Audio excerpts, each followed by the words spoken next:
iniciativa para impulsionar a produção de alimentos saudáveis no Brasil. O Banco Nacional de Desenvolvimento Econômico e Social vai destinar 60 milhões de reais para cooperativas da agricultura familiar produzirem bioinsumos. Os recursos serão na modalidade não reembolsável, ou seja, o valor recebido não precisa ser devolvido ao BNDES. A iniciativa vale para todo o país, mas com prioridade para as regiões Norte e Nordeste. Os bioinsumos são desenvolvidos a partir de organismos vivos ou ingredientes naturais, como insetos, bactérias, plantas, vírus e fungos. Eles atuam de forma seletiva, eliminando pragas específicas das lavouras, sem prejudicar polinizadores, insetos e animais em geral. Por isso, são uma alternativa mais sustentável, se comparada aos agrotóxicos, além de serem mais baratos e apresentarem menos riscos à saúde humana. O BDF Entrevista de hoje recebe Tereza Campelo, diretora socioambiental do BNDES, para falar sobre este programa e sobre outros projetos do banco para garantir soberania alimentar e proteção ao meio ambiente.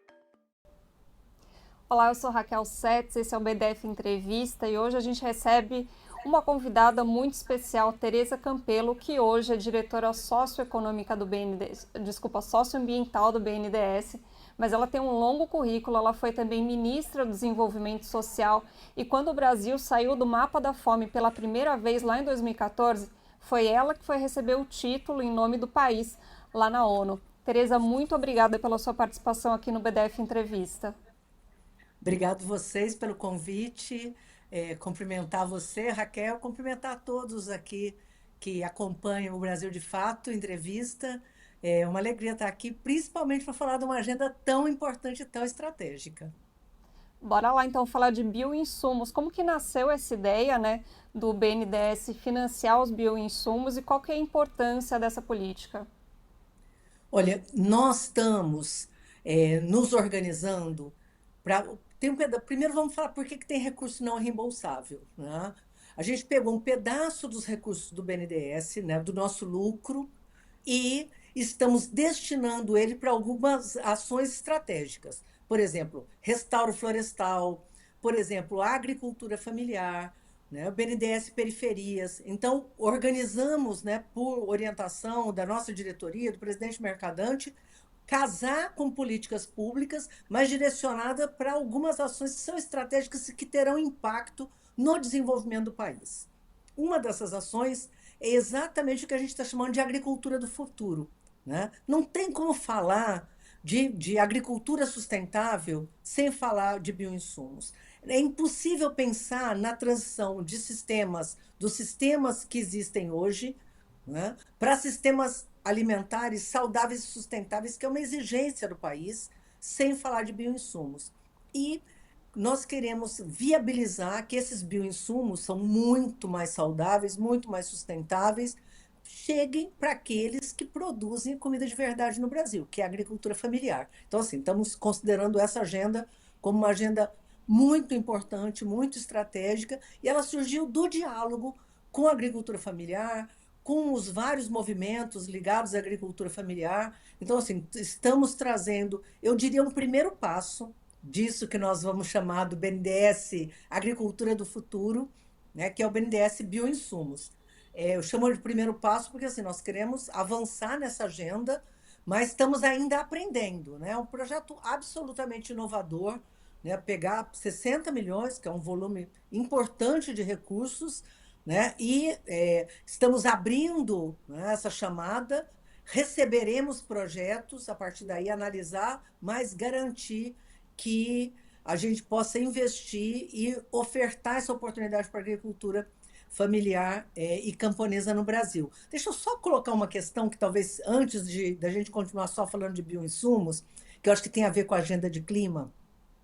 Quando a gente, agora, como nós estamos às vésperas da COP30, né, e por conta de toda a tragédia e emergência climática no Brasil e no mundo, a pauta de clima, né, e de emergência climática ficou central, né?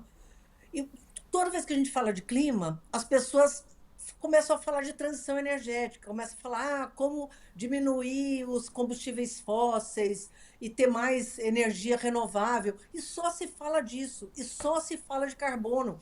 Como reduzir a emissão de carbono, como transitar de combustível fóssil.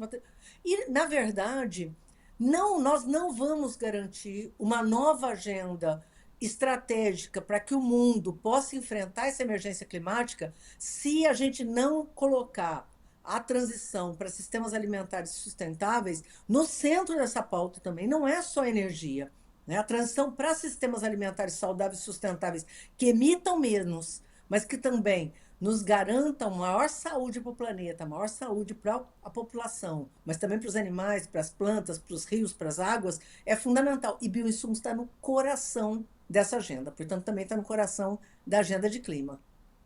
Tereza, o Brasil é o maior consumidor de agrotóxicos do mundo, né? As monoculturas utilizam muito agrotóxico, até porque é impossível, né? Você naturalmente pegar uma região enorme e colocar um só tipo de cultura, né? Mas a agricultura familiar também acaba, né, sendo muito dependente de agrotóxicos. E essa iniciativa do BNDES visa mudar isso também? Qual que é a importância?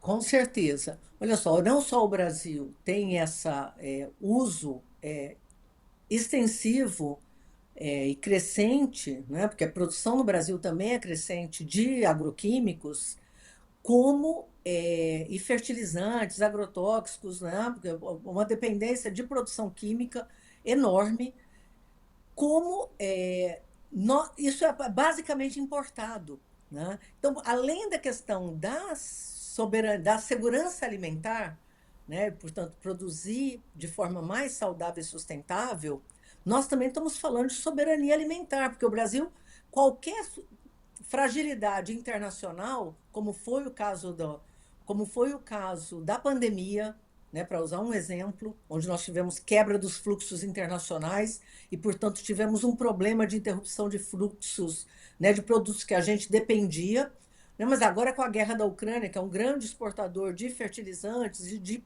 produtos químicos que compõem aí essa pauta, né, de químicos utilizados no Brasil, nós ficamos expostos não só a um aumento enorme de preços, né, com impactos generalizados no país. E quem mais sofre com isso é a própria agricultura familiar. Então, assim, a produção de bioinsumos é estratégica no Brasil, né? Não só estratégica para a pequena agricultura, mas para a média agricultura, para a grande agricultura. Nós queremos o acesso a bioinsumos para todos, só que parte desses produtores, né, os grandes principalmente, que queiram transitar para um modelo mais sustentável do ponto de vista ambiental e climático, vão poder fazer isso. A indústria vai acabar migrando para essa agenda e a agricultura familiar continuará dependente. Então, o projeto que nós estamos apresentando, nesses 60 milhões dedicados a bioinsumos voltados para a agricultura familiar, só pode pegar esses recursos, só pode apresentar projetos para o BNDES que são recursos não reembolsáveis, mas muito criteriosos. Depois, se você quiser, a gente fala um pouco sobre isso, né? Não é porque é recurso não reembolsável, por falar fundo perdido. O BNDES não trata esses recursos como recurso a fundo perdido, né? Os projetos são analisados, tem que ser projetos criteriosos, rigorosos do ponto de vista, né, do seu desenho, né? E o recurso é não reembolsável, mas ele tem que retornar para a sociedade. Como? Exatamente com alimentação saudável, com impactos positivos sobre a agricultura familiar, portanto, geração de emprego, geração de renda e redução da dependência da agricultura familiar, seja desses produtos importados, seja desses produtos químicos, que hoje são nefastos, não só do ponto de vista ambiental, mas de saúde humana, saúde animal, né? Quando a gente fala de um único planeta, né? Portanto, da saúde planetária, né? Então, assim, os impactos são. Agora, especificamente sobre o que você falou, eu acho que o projeto terá um impacto enorme, garantindo autonomia para a agricultura familiar. Porque esses projetos não é um projeto que um grupo vai se aproveitar temporariamente. À medida que essas microindústrias sejam instaladas, né, que sejam esses projetos de bioinsumo, Isso vai ter benefícios para o conjunto dos agricultores, não só as cooperativas inicialmente beneficiadas, mas para aquele entorno que vai se beneficiar também e para o que a gente vai aprender com isso. E aprendendo, nós vamos continuar investindo. Esse é o projeto. Já que a senhora tocou nesse assunto, então explica um pouquinho quais que são aí os critérios, né, para distribuir esse montante aí para as cooperativas. Bom, então está aberto, né? Quem quiser entrar, depois nós vamos colocar aqui o site direitinho para que todo mundo que tem interesse, acho que vale muito a pena ler o edital, né? Apesar de a gente já tocar em algumas coisas aqui, né, Raquel? Mas assim, eu convido todo mundo que estiver interessado em procurar as páginas do BNDES, a gente vai colocar o link aqui embaixo para melhorar o acesso para vocês, né? Nós tiramos dúvida o tempo todo. Então, assim, quem entrar lá no nosso e-mail, no nosso site, vai poder ter acesso, né?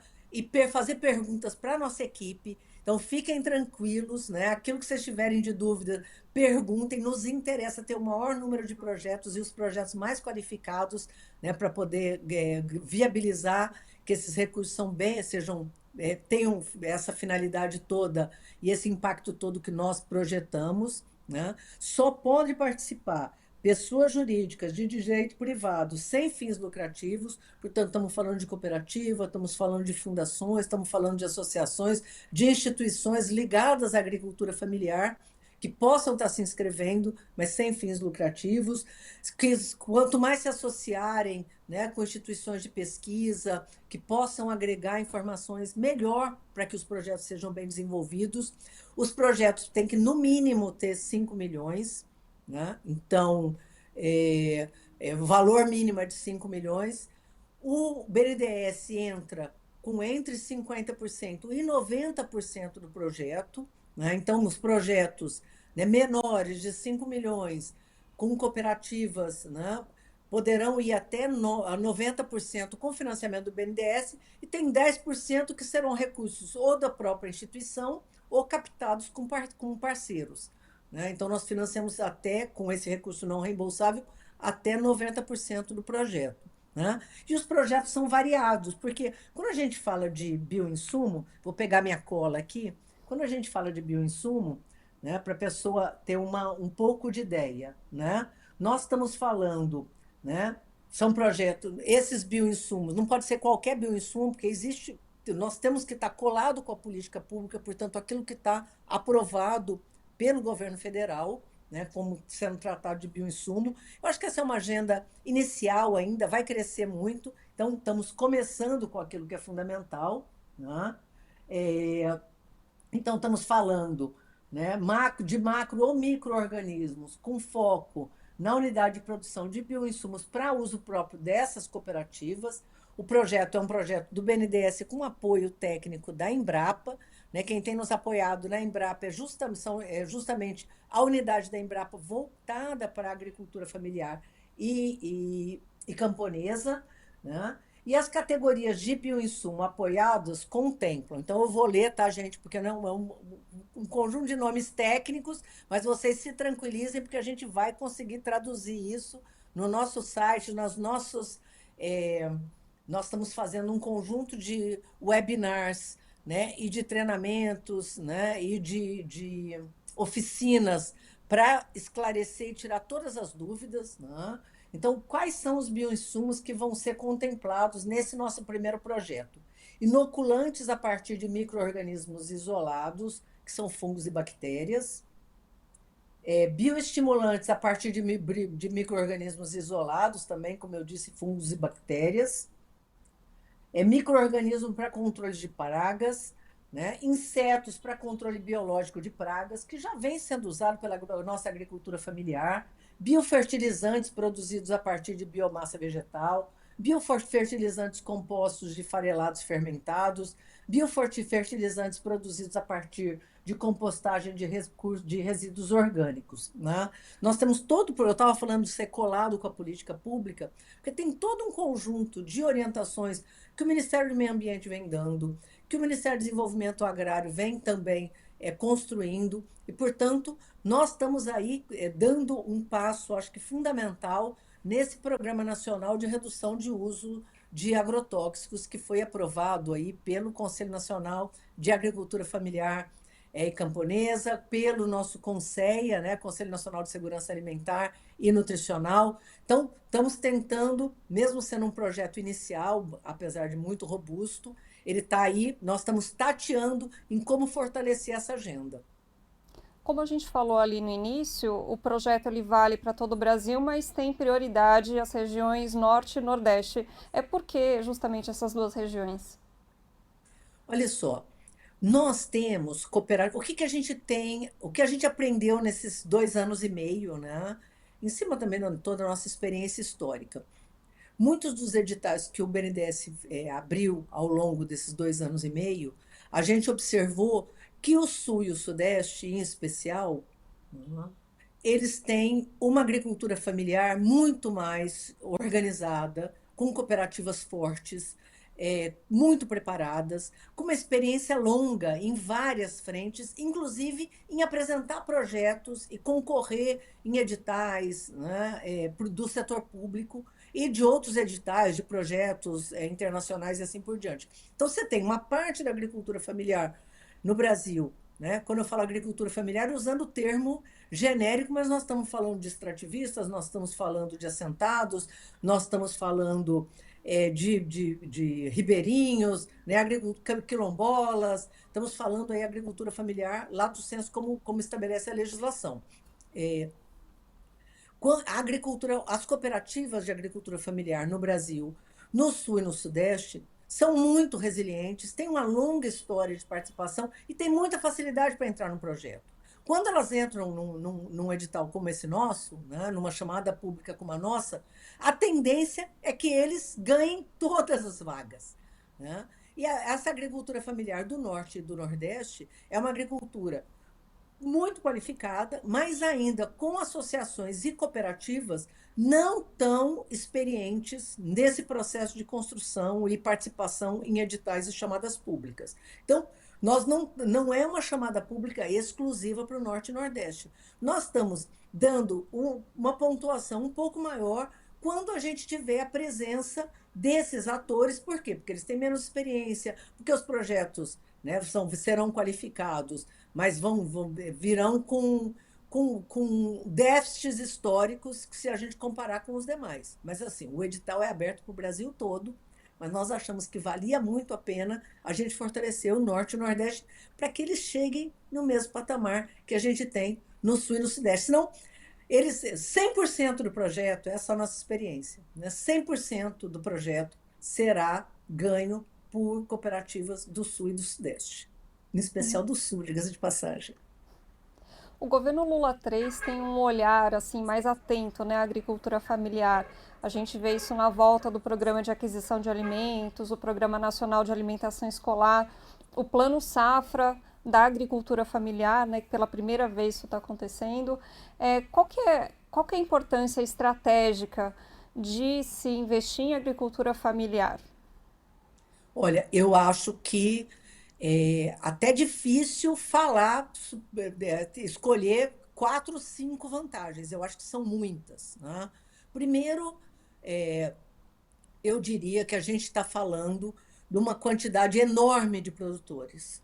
Né? Quando você compara emprego e renda gerado pela agricultura tradicional e o grande agronegócio e as grandes fazendas, e o que gera de emprego e renda, né? Ou de renda, principalmente, da agricultura familiar, é incomparável. Então, a mesma quantidade de recursos que vai para um ou vai para outro, beneficia um número muito grande de pessoas diretamente, né, na agricultura familiar, pela descentralização, né, pelo número de pessoas envolvidas e assim por diante. Então, primeira questão, geração de emprego e renda. Segunda questão, que eu diria que, do ponto de vista do país, é a mais importante. É a agricultura familiar a grande responsável pela produção da comida que chega na mesa do brasileiro. Né? Então, quando você olha a produção de feijão, quando você olha a produção de frutas, vegetais, legumes, né? Quem produz mandioca, quem produz frutas, né? Quem produz aquela comida, que é a comida mais saudável que chega, e a comida tradicional que chega na mesa do brasileiro, né? É a agricultura familiar. Então, ao investir na agricultura familiar, você está investindo num alimento mais saudável, porque, em geral, só de falar que é agricultura familiar, você já está falando de agroecologia. É muito difícil uma produção, você comparar um produto do grande agronegócio com o produto da agricultura familiar. Ele sempre vai ser menos intensivo em produção química, por mais produção química que tenha, né? Tem muita gente que fala, produção orgânica. A agricultura familiar é muito superior do ponto de vista da produção, porque a gente fala em agroecologia. A agroecologia não é somente usar o mínimo possível de produtos químicos, usar o máximo, né, de produção, de soluções baseadas em natureza, mas também soluções justas socialmente. Então, é ambientalmente sustentável, mas também é socialmente justa. Está preocupada com o modo como as pessoas produzem, está preocupada em garantir justiça nessa produção, portanto, não só renda justa, preço justo, modo de produção justa, sem sofrimento, né? Então, nós estamos falando de um conjunto, né? Como diz a juventude, aí um combo completo, porque você está falando de sustentabilidade social, você está falando de justiça econômica, você está falando de justiça, igualdade, descentralização, desconcentração da terra. Então, envolve um conjunto de benefícios com produção de comida de verdade, né? Então, a produção da agricultura familiar não é produção que vai estar na prateleira há meses guardada, cheia de... Não é só o produto é produzido com agroquímico, né? Não é só na produção, também na industrialização. Você usa um conjunto de químicos para conservar mais, você usa pacote, gera mais lixo. Então, a produção da agricultura familiar ela traz um conjunto de benefícios de renda para a sociedade, porque está produzindo aquilo que chega na mesa dos brasileiros, né? Está garantindo que a gente tenha soberania alimentar por estar aumentando a disponibilidade de produção dentro do próprio país, né? E por estar gerando justiça social. Eu acho que é um combo completo. Durante muito tempo, né, a economia e a preservação do meio ambiente foram vistas como coisas antagônicas. E cada vez mais isso se mostra uma falácia, né? A gente vê que o próprio grande agronegócio ele fica prejudicado, por exemplo, com falta de chuva ou com inundações, né, que são efeitos das mudanças climáticas. Qual que é a importância da gente pensar sempre a economia e a preservação do meio ambiente juntas e o que o BNDES tem feito aí nesse sentido? Bom, a agenda, eu acho que a tua colocação é absolutamente estratégica, porque em todas as ações, inclusive isso é aqueles produtores, né, que têm uma produção não adequada do ponto de vista ambiental ou predatória, que tem muita gente, né, acaba sempre insistindo nessa dicotomia, né? É bom para o meio ambiente, mas é inviável do ponto de vista econômico. É bom para o meio ambiente, para a saúde humana, mas não é lucrativa. Isso tem se mostrado cada vez mais falso, né? Cada vez mais falso. Primeiro que, do ponto de vista do médio e longo prazo, é insustentável que a gente continue mantendo esse padrão de produção, né? Segundo, que cada vez mais a gente está sendo forçado. Ou nós vamos transitar para uma produção, no caso de alimentos, né? Depois a gente vai poder falar um pouco mais da agenda ambiental, que eu sei que você quer falar também sobre o Fundo Amazônia, sobre outras soluções, mas a gente tem visto na produção de alimentos, cada vez mais, não só o mundo quer comprar produtos que sejam saudáveis.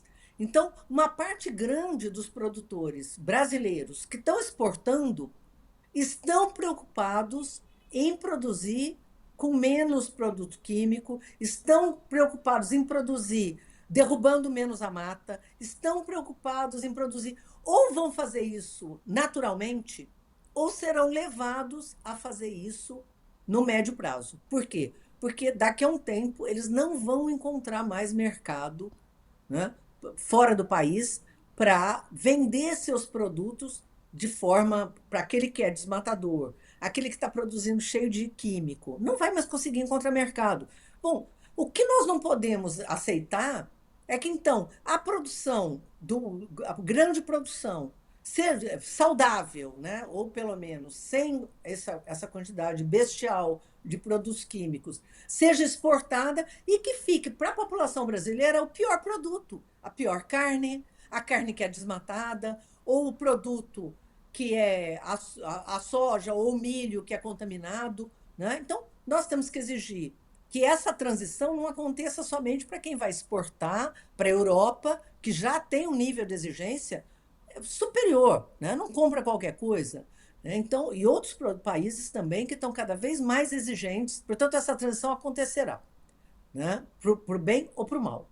Né? Aí sobrará aos brasileiros ficar com o lixo, né? Com a pior produção? Não. Nós temos que exigir também internamente, eu acho que isso é uma tarefa importantíssima, né?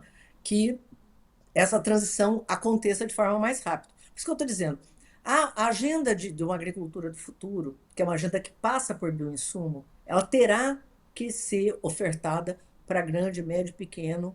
Né? Nem vou entrar nesse mérito. Agora, a agricultura familiar, se a gente não tiver uma política para ela, ela será excluída dessa agenda ou ficará dependente de comprar bioinsumos da grande indústria. Portanto, caro, portanto, dependente. Né? Então, essa agenda que nós estamos oferecendo agora ela é inovadora, não só porque está trabalhando com a agricultura do futuro, mas, como está dizendo, a agricultura familiar terá um tratamento diferenciado para também ter autonomia, né, na produção e garantir que isso, que é a produção mais saudável que nós temos, que é o produto, né, da agricultura familiar, fruta, verdura, né, farinha, feijão, chegue na mesa do brasileiro, né, mais barata, chegue na mesa, porque vai ficar caro, né? Se ele ficar dependente, vai ficar caro, mais barata, com mais autonomia, o mais saudável possível e ainda emitindo menos. Pensa só que maravilha, né? Emitindo menos e garantindo aí saúde para a nossa natureza. Tereza, a senhora já deu aí uma pincelada, mas queria que a gente falasse mais sobre os fundos, né, que o BNDES administra, principalmente o Fundo Amazônia e o Fundo do Clima, que são dois fundos essenciais aí para a preservação do meio ambiente, para o enfrentamento das mudanças climáticas. Explica um pouquinho para a gente como que esses fundos funcionam e qual o papel deles. Raquel, na verdade, você me perguntou isso e eu acabei me empolgando aqui com o bioinsumo, que eu estou tão envolvida com essa gente de bioinsumo que eu voltei para o bioinsumo, né? O BNDES, ele estabeleceu na sua estratégia geral, isso não vale só para a agricultura familiar, na sua estratégia geral, que ele vai ser um banco verde, né? Um banco azul, né? Um banco inclusivo, certo? Um banco inovador, um banco digital. Portanto, nós estamos construindo soluções que são soluções baseadas principalmente nessa agenda verde, e eu estou chamando de agenda azul, porque nós também estamos preocupados com os mares. Né? Então, parte dos nossos recursos não reembolsáveis, porque tem o dinheiro que eu falei do bioinsumo, que é esse recurso não reembolsável, com o dinheiro do próprio banco, né? Ele está voltado, que a gente chama de fundo socioambiental. Né? Então, vamos começar por ele, que é um fundo menor, porque são nossos recursos próprios, mas a gente está destinando ele para várias agendas importantes. Uma delas é a própria, como eu falei, né, a agricultura familiar camponesa. Nós estamos apostando em fortalecer as cooperativas do Nordeste e do Norte. Nós estamos apostando recursos e ajudando estados no Nordeste, né, com o que a gente chama de Sertão Vivo. Né? O programa Sertão Vivo é um programa espetacular que junta enfrentamento à pobreza, apoio a, ao recatingamento, né? A produção saudável, aumenta a produção de alimentos. Então, assim, está juntando aí e estamos usando parte dos nossos recursos do Fundo Socioambiental para isso. Então, também nós estamos investindo em restauro florestal, como eu disse, num conjunto de biomas. Essa semana, no dia 26, nós lançamos o Floresta Viva 2, que é com recursos do Fundo Socioambiental voltados para restauro florestal e para restauro, pode ser restauro produtivo também. Né? A gente tem uma agenda de restauro muito forte na Amazônia. A Amazônia tem todo um apelo, não só pela sua beleza, mas pelo conjunto de serviços socioambientais que ela presta ao mundo, e tem sido muito falada e muito conhecida, portanto, tem sido mais fácil, né, digamos assim, é muito difícil, mas é mais fácil conseguir recursos para a Amazônia do que para os outros biomas. Então o BNDES resolveu lançar uma chamada, né, que chama Floresta Viva 2, né, no dia 26, quem tiver interesse também já olha lá. São 100 milhões voltados para restauro florestal de todos os biomas do Brasil, exceto a Amazônia, voltado para a agenda de restauro, que é uma agenda muito forte para a agricultura familiar e camponesa também. Né? Imagina fazer o recatingamento, quem vai fazer? Né? Quem faz coleta de sementes? Quem produz viveiro na Caatinga, na Mata Atlântica? Quem, né, no Cerrado, que tem uma parcela grande da agricultura familiar. Então, aproveitando aqui o espaço, né, e a audiência aqui que vocês têm, que sempre é muito voltada para setores produtivos, para as nossas cooperativas, para a agricultura familiar, chamar atenção também para esse projeto que acabou de ser aberto. Né? E vai ter uma segunda fase que vai chegar lá na ponta também com cooperativas ligadas ao restauro florestal. Nós temos um grande projeto que é o Fundo Amazônia, né? Um programa com recursos do governo federal, né? Um fundo, na verdade, com gestão do BNDES, mas liderado pelo Ministério do Meio Ambiente e com a participação de vários ministérios e com gestão partilhada e com os 9 estados da Amazônia e com a sociedade civil, inclusive CONTAG, CONAC, né, um conjunto de atores da sociedade civil que fazem parte e tem assento no COFA, né, que é o comitê organizador do Fundo Amazônia, e que recebe projetos, a grande maioria deles ligados à agricultura familiar e camponesa. Né? Então, um dos objetivos centrais do Fundo Amazônia, né, que tem o balcão está aberto, quem quiser apresentar projetos pode apresentar, tanto projetos de enfrentamento ao desmatamento, quanto projetos de geração de emprego e renda. Qual que é a ideia? Por que nós temos projeto de desenvolvimento sustentável com geração de emprego e renda dentro do Fundo Amazônia? Porque a melhor forma de manter a floresta em pé é garantindo que os povos, né, da floresta, das águas, que vivem na Amazônia, tenham renda, tenham acesso a oportunidades que sejam sustentáveis e nos ajudem a manter a floresta em pé. Uma parcela grande da população rural na Amazônia acaba sendo capturada pelo crime organizado.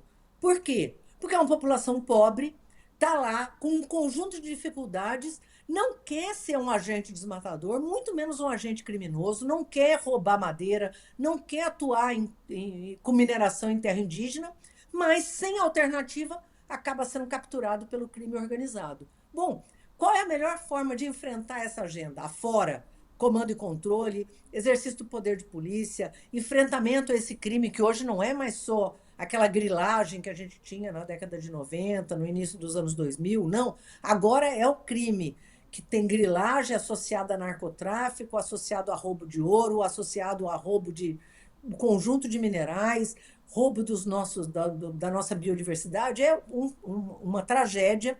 E nós temos que usar os recursos do Fundo Amazônia exatamente para enfrentar essa agenda. Então, nós estamos construindo um conjunto de projetos que casam muito com políticas públicas. Pegar um exemplo que, para mim, é o exemplo mais espetacular. Eu sou apaixonada por essa agenda, vocês estão vendo aí meu entusiasmo, né? Vai faltar programa para a gente falar, Raquel. Mas tem um dos projetos que a gente está aí finalizando a seleção, né, dos vencedores do edital, que está fazendo uma coisa fantástica, que é o quê? Juntando, chama Amazônia na Escola. Né? O que a gente identificou?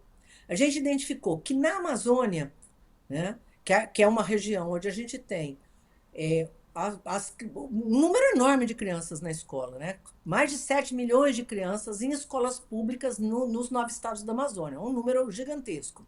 E é lá, justamente onde a gente tem o maior percentual de crianças em situação de desnutrição, né, que a gente tem a pior merenda escolar.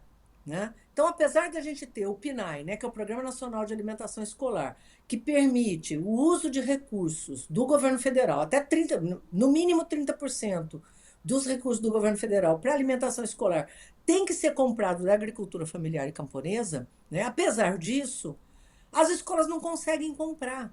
Né?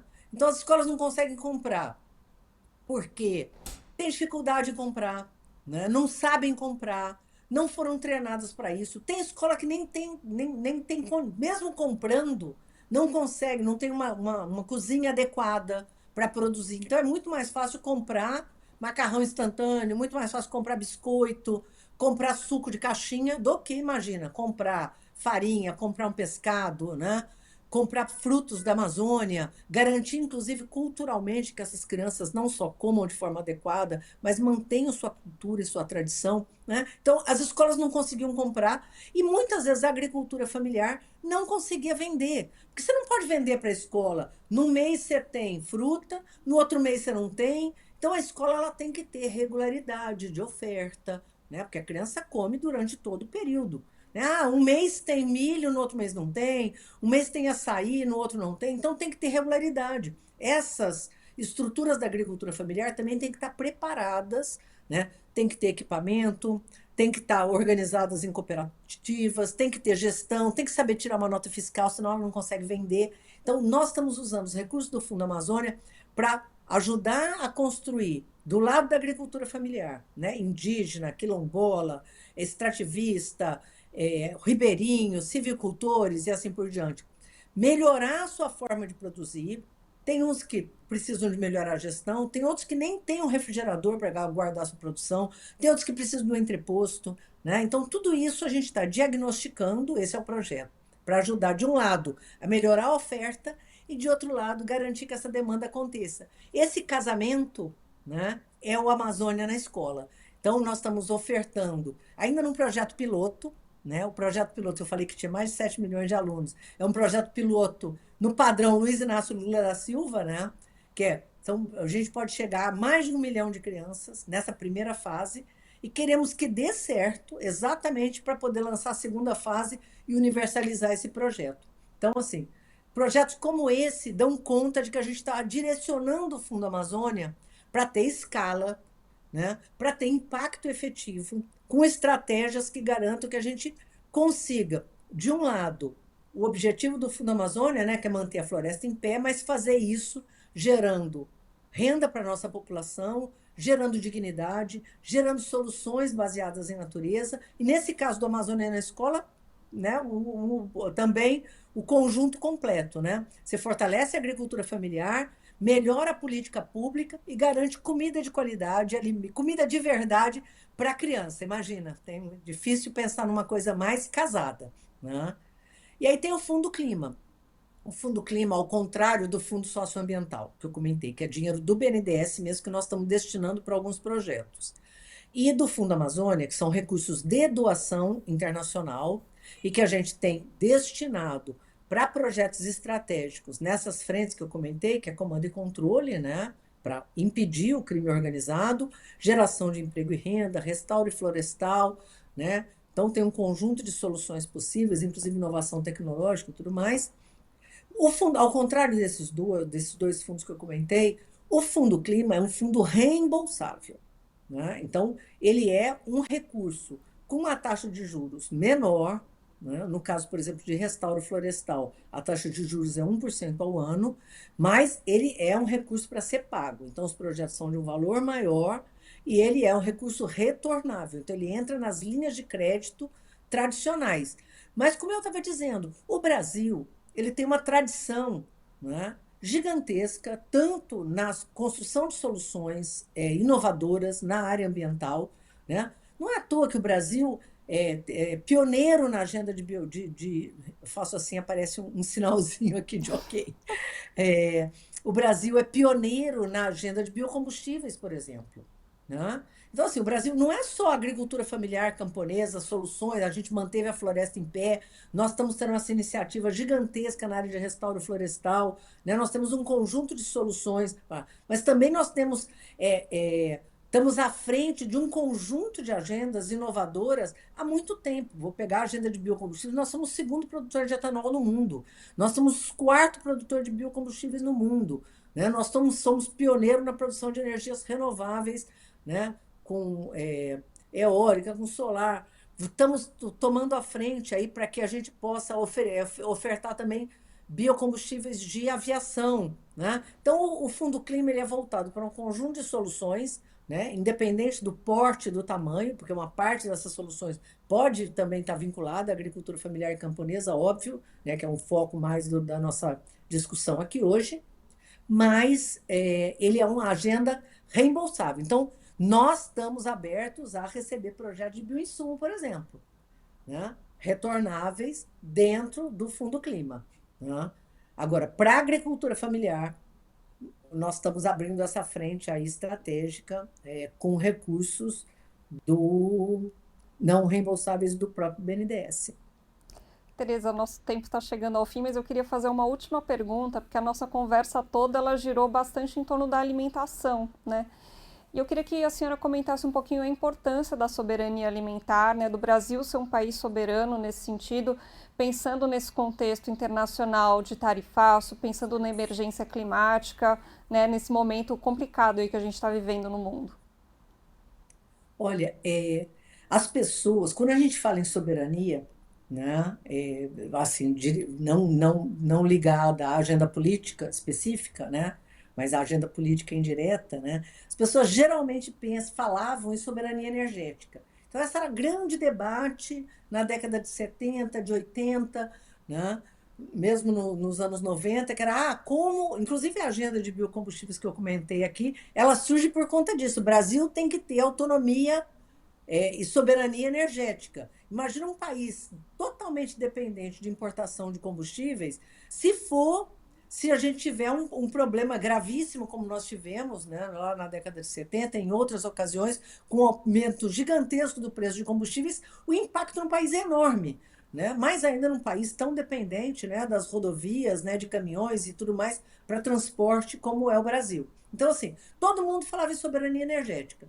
E a soberania alimentar nunca foi uma agenda para o Brasil, ela é uma agenda para todos os países do mundo. Não é para o Brasil por quê? Ou não era? Né?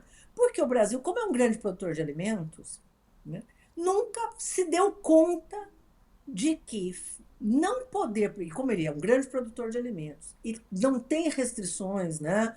Tem limites enormes ainda de produção agrícola, tem terra disponível, tem sol o ano todo, né? Rico por natureza, né? Tem países que não, já pensam em soberania alimentar, por quê?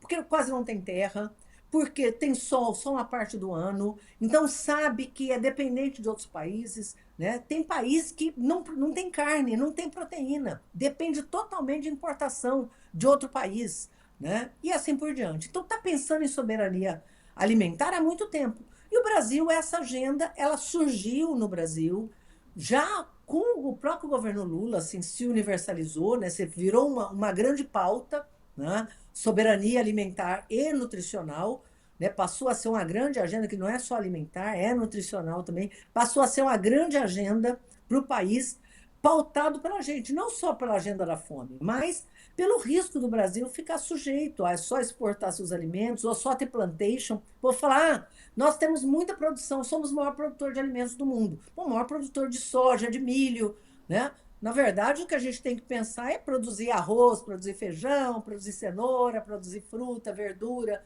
né? Couve, né? Aquilo que chega no prato do brasileiro também. Então, essa é uma agenda absolutamente estratégica. E quem não tinha se dado conta ainda, quando nós começamos a falar sobre isso, em 2003, 2004, com o próprio Conceia falando sobre isso, sobre soberania alimentar, né? E os movimentos sociais ligados ao campo, que tem essa pauta muito forte há muito tempo, a pandemia nos deu uma lição. Né? Começou a faltar arroz no Brasil.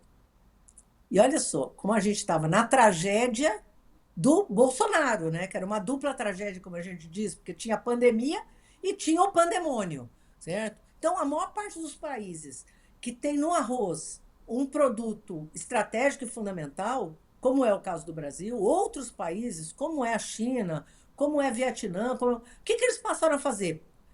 Pensar em como proteger o seu povo e garantir que eles não perdessem esse arroz ou que o arroz não se tornasse absurdamente caro. O Brasil, ao invés de se preocupar em como administrar essa agenda, né, garantindo a soberania alimentar, vamos ganhar dinheiro, está liberado, começou a exportar seu arroz. Né? E para os brasileiros se disse o quê? Substitui por macarrão. Vê se é possível um país dizer para o povo substituir o arroz e o feijão, que é uma alimentação saudável, uma das melhores do mundo, mandar o povo comer macarrão. Quer dizer, só realmente um governo completamente despreocupado com o seu povo, como era o caso do governo Bolsonaro, podia fazer isso. O preço do arroz foi lá em cima e começou a se falar dos riscos que a gente corria com a interrupção de comércio internacional, como foi na pandemia.